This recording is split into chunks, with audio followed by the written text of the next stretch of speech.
that's something to look for. It's like when you're blinking, don't just blink to dodge, blink to set up a different angle to shoot with, but only do that if you actually have the bullets to shoot with. That, and along with, as you said, cover usage, even when you're blinking for angle. Like if you can do like blink from here to here, you get the best of both worlds, right? You have a different angle and you have cover to shoot with. Hi, so I wanted to define two things in this video before we actually get into it. One of those is trigger discipline. So it's essentially just the discipline to be able to understand when the crosshair is not on the target and realign it. For example, if I'm actually going on a moving bot here, and let's say my mechanics aren't that good. The bot is moving, I don't just, oh, you know, that's not what I want to do. Do you see how like over half of my clip wasn't anywhere close to the target, and yet I held down the mouse one for the full 40 bullets?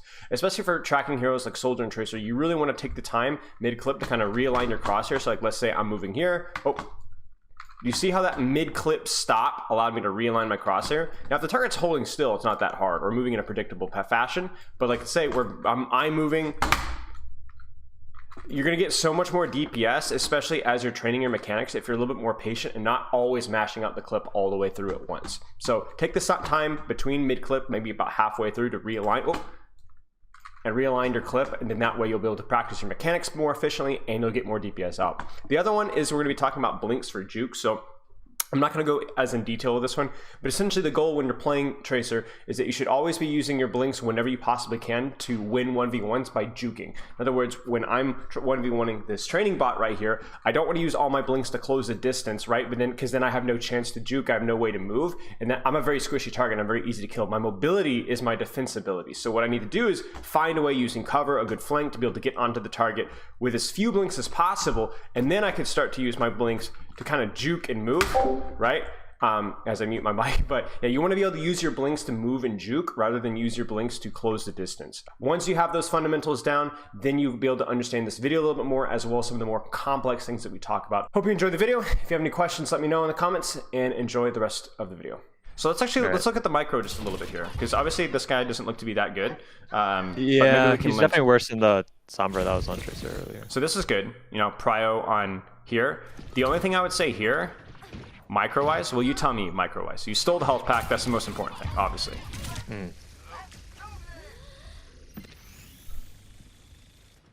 You see the micro? Yeah, I just wasted like I just dumped my clip into air. Right, and this is like the most important thing with like Tracer and Soldier, right? Is don't do this, you know, don't do this. Like, because like right now you actually have crosshair alignment perfectly. Imagine if you had like 20 bullets, 18 bullets. Yeah. You know, she's cooked. She's like actually cooked. And I also don't, maybe it's just a bit more micro here, but I would love if you could like jiggle peek here, because this is also how you can win duels as well. So the reason why cover, well, you tell me why cover matters here. Besides the fact that I would have cover. Right. I can reload for free. We can reload for free, but you can also peek and bait her to fire her clip, or at least half of her clip, and then just duck behind. And then she starts to either reload, or she only has half a clip and you have full clip. And then you pump it up, right? I do that like sometimes, but I have to like I don't know. It's like subconsciously, like I just do it randomly. I'm like, oh, that works so well. But like I just don't and like I don't look for the corner like where I should be like blinking to. Because it's like, even if she's not AI, right? She's gonna dump at least half of her clip if you peek, and so then you could just completely duck, and then either she procs her reload, and then she's cooked. It's like the Zenyatta right click thing. You know, you hear a right click, they're cooked, because you can either peek it and bait it, and then they're in the awkward animation, or you force them to cancel it, and then you get an opportunity to go in. So like here, it's like you could have an even better advantage here. And then obviously during recall, this is what we want to see, right? You take that time to actually take the corner. Still a little bit of trigger discipline there, right? Wasn't as bad because you did have crosshair on the target, but yeah. Okay. Makes sense? Yeah. And this one is a wee bit messy.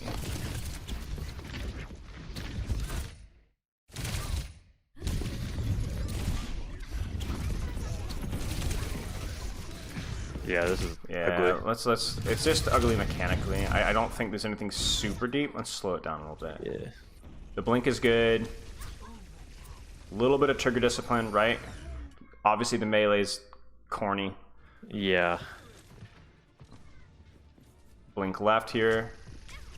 Yeah. Ha.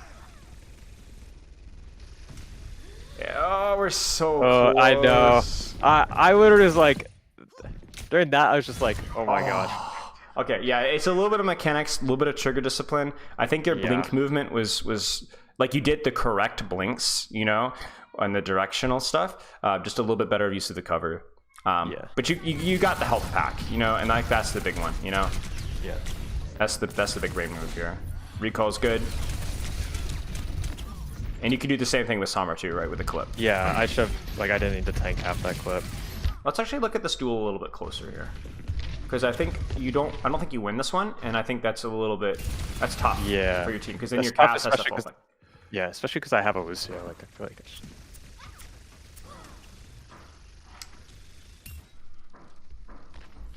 So, I should have. You coach yourself here. Let's put the skills to the test, because I'm not always going to be here, right? So you tell me, and focus on the big stuff, the stuff that's either been repeatable or stuff that you're consistently a problem with. Okay, so let's. I could be reloading. Like I could be placing myself around the corner right now, like by a corner. Where? The like. I don't know what it is, like the bench to my left. Yeah, that thing. Yeah. Even like doing like some funny stuff here, you could kind of play around. Yeah. Because again, your mindset here is like, do you need to win this 1v1? No, you just need to not lose the 1v1, right? Yeah. If that makes any sense. So I think definitely like this blink is interesting. But here's the other thing too. When you consider the blink itself, when do you use blink to dodge versus when do you use just cover? So let me ask you, like right here. When do you just duck behind the wall so you can't be shot at all, or blink behind the wall so you can't be shot at all, versus when do you blink to another angle to shoot? It's kind of a complicated question, but it's really important. Look at the bottom right of your screen. Look at your clip. I have like no ammo. You have no ammo. So like I want to blink when I have like stuff to shoot. So you actually either want to blink to cover at this point in time, right? Yeah. You don't want to blink to another angle to shoot. So you're blinking to another angle to shoot, but you have no bullets to actually shoot with. So why are you blinking to an angle to shoot? So the cover thing is definitely important, but it's also really important that you're actually blinking to cover now, because you don't have anything to exploit this off angle with. Do you see that? So yeah, that makes so that's something to kind of consider. Yeah, so like right here, like, okay, this is fine. And this is where you would do, like, you could do, like, this would be feeding your brains out because it'd be too aggressive. But if you were to blink now, or like, let's say half a second ago, you could blink here, right? And you would have 30 bullets or something to shoot with, right? Does that make sense? That's something to look for. It's like when you're blinking, don't just blink to dodge, blink to set up a different angle to shoot with, but only do that if you actually have the bullets to shoot with. That, and along with, as you said correctly, cover usage even when you're blinking for angle. Like if you can do like blink from here to here, you get the best of both worlds, right? You have a different angle and you have cover to shoot with. And yeah, so you can kind of make your decision there. Okay. So what you would do is, like, in that situation, you would blink to cover, listen for her to reload, listen for her to throw like 20 bullets in the air, and then peek. And then she's either mid reload or half clip your full clip. Yeah. Make sense? Yeah. Okay. Sounds good. That doesn't just apply to Tracer duels either. Yeah. So that's why I bring it up, is because obviously we're talking Tracer duels here, but this is just any 1v1 you take. Right, like if I can bait like cast shots or nades. Right. Don't juke blink when you've got no bullets versus a cast duel, or versus a Kiriko duel, or a Zen duel, or anything. Like, it makes no sense. Just utilize cover, natural cover, and then do it when you actually have, then it actually makes sense for you to get value out, because you're just letting them shoot you for free because you could do nothing.